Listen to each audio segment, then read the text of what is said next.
Well, good morning, folks. Welcome back to the farm. It is, well, it's not quite first light, but I got up, I come out, I went to see what temperature it was, and I saw that beautiful sky. And I just thought I'd like to share that with you. We're in for a heck of a day here today because Carmen's off to work, and then I'm going out to Albright Hall to judge 4-H public speaking and presentations, and I think that's a huge part of homesteading and agriculture and farming, what have you, self-sustenance, is the sense of community and being able to perform some acts of civic duty, civic responsibility. So it's a fantastic opportunity to give back today. So last night the kids had a sleepover over at Granny and Grandpa's. They're going to stay there for the day and have quite a time with their cousins. It's going to be awesome.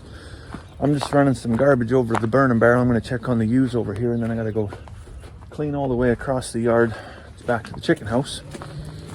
And I got a whole pile of eggs I need to wash here. We're getting a little bit behind on that. The neighbors here, they's got a pretty cool exhaust. It's kind of annoying actually, to be honest, but I was that age once too. I had that exact same exhaust, I think, to be honest. When you turn 40, those things start to have less and less appeal. You kind of take your life in your own hands when you come across the yard here, because it's all just scatterings of ice, and it's tough. Like you can't just come out here with a shovel full of sand, and because you have to do the whole yard, right? But so anyways, you got to be very selective where you step. We're gonna just have another look at the girls. We're getting on close. Down to about 3.5 weeks before we start lambing. This is not typically the view that we have. In fact, actually, quite often in previous years, we've kept them on the south side of the barn in a lot closer confinement than out in the field. But just because the weather has been so mild, it gives us an opportunity to give them a little bit of room to stretch their legs. That's great. Reduce any kind of parasite load because they have got quite a bit more room and they're in less containment. Whereas in other years where it's like deep snow, we don't want anybody getting out buried in a snowdrift or something like that out in the field. But the other thing it allows me to do, especially in this last little bit of gestation here where we're free feeding the hay and the silage, is do this bale grazing for a little bit of pasture regeneration. So sheep are terrible for wasting hay. But whatever they don't eat, they trample, they pee on, they poop on. But all of those nutrients and everything like that go back into the soil. So this is actually typically has been, since we got here anyways, kind of a horse pasture. And the horses will chew it down to like a snooker table kind of thing, right? And you can only do that for so long before you got to really kind of start giving it back. And certainly the horse manure isn't giving back everything that this thing needs to recover. And even if we've given it rest years, it really hasn't kind of recouped the way that it could. And so taking a round bale and then just positioning it at different spots on the field, or even like rolling them out, can do wonders for re-injecting carbon and nitrogen and potassium back into the soil. So we're going to use sheep, we're going to feed sheep, we're going to obviously make use of the space while we can, while the weather allows, but try to put something back in there as well. And that's a little bit harder to do in a year like this year when the price of feed is so high and feed is so scarce, but you do what you can, right? I would far sooner do that than have to do chemical fertilization. Not that that's evil or anything like that, but it's just not always sustainable, right?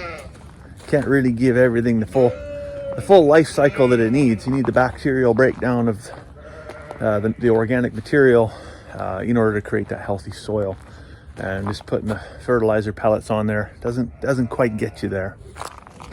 The other thing I got to do, and it probably won't happen today just because I got such a big day coming, is a little horse and a little donkey. So the little horse and the little donkey, we're in our lambing pen right here. The other day, we walked him down. We had some trouble getting the side-by-side going, but we walked him down to our west pasture, over there, northwest pasture.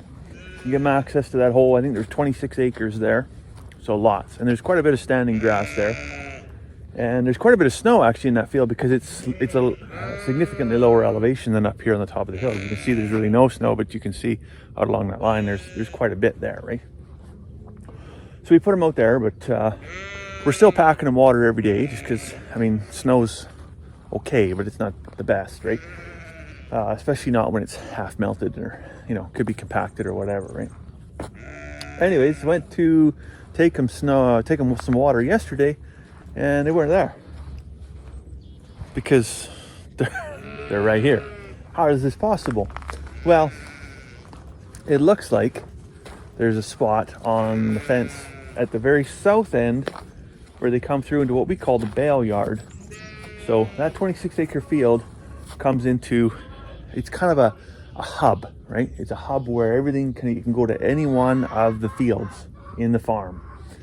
And must be a missing staple or something in that fence. There's a spot where the wires is hanging down just low enough, and the old limbo dancers here found their way through and worked their way back up to the farm here, which, you know, ordinarily probably wouldn't be a big issue, but we are feeding hay there, and we really wanted, especially this one here, because she gets the old horse gout so bad. We don't want her eating that good quality hay. She actually needs to be on pretty strict diet control. So either later today after 4-H or sometime tomorrow, we'll have to harness them up and walk them back down with a hammer and a staple and pin that fence back up. The other thing I'm starting to think about doing, this is our garden patch right here actually. And you can see, like, even there's been some water erosion here from the meltwater. And that's actually kind of concerning. Never before have I ever seen it where we've been in, you know, the midst of February and there's been no snow cover over the garden. It's kind of unheard of. It's got me thinking about maybe getting some seeds ordered and stuff like that. But yeah, I don't know what this year is going to bring. We're going to try to grow as many of our own groceries as we possibly can. But I think we're going to have the garden hoses going lots, because I don't think we're going to have much for precipitation coming this year by the way things are looking. There's a few little vegetables that I see that we maybe missed. There's an onion. There's a couple potatoes all strung through here that maybe we left. And that's fine. You know, we don't get everything. We leave quite a bit actually, to be honest. You know, the smaller, tiny little potatoes or whatever. Help it break down in the soil, bust up the clay, and get a little bit of change the pH of the soil a little bit, because when we first come in here to try and plant anything, I might as well have tried to plant in the sidewalk in town. To be honest, it was quite hard and compacted. So a lot of tilling, a lot of mixing in organic material, and we got a lot of material up in the chicken house. He's gonna have to come get into here and get worked in again. I'm trying to get out of tilling. Actually, I'm trying to get more towards that no-till method and let the mycorrhizal network form to help get nutrients deep within the soil up and into the vegetables and whatever we're growing. But that's tough. That's tough when you're dealing with rock hard clay. You got to do a lot of soil improvement before you can do anything. And that's where, like, these chickens, I tell you, they're the most resourceful thing we got for taking a waste product and turning it into a high nitrogen source, scratch and till, and then poop and improve the soil. So we have about 50 of them right now. I could do with about 500 to get what I want done, but I think they would break me with how much they eat. And speaking about how much they're eating, I actually had some carrots that were starting to get a little bit soft, so tossed them out here. They can lick them up. That's going to be fantastic. Chickens actually love carrots, and funnily enough, when they eat them, that adds a lot to the orange of the yolks. Between that and, well, if the weather starts warming up and we don't get a lot of moisture, we're probably going to get a pile of grasshoppers.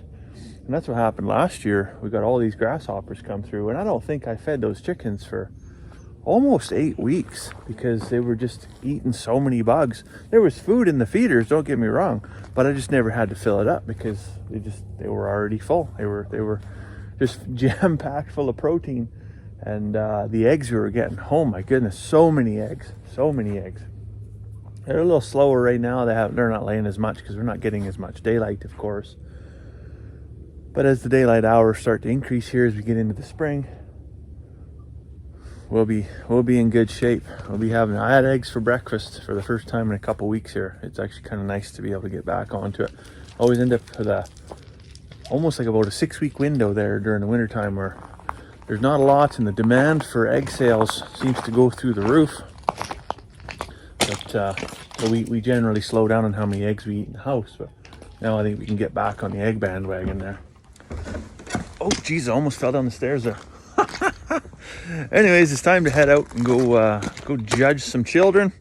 And I don't know if this is going to take till 2 o'clock, 3 o'clock, 5 o'clock, 6 o'clock. I have no idea. Depends on how well it's put together, I guess. Anyways, I'm going to let you go for now. I hope you're having a fantastic Family Day Monday, and we'll see you tomorrow.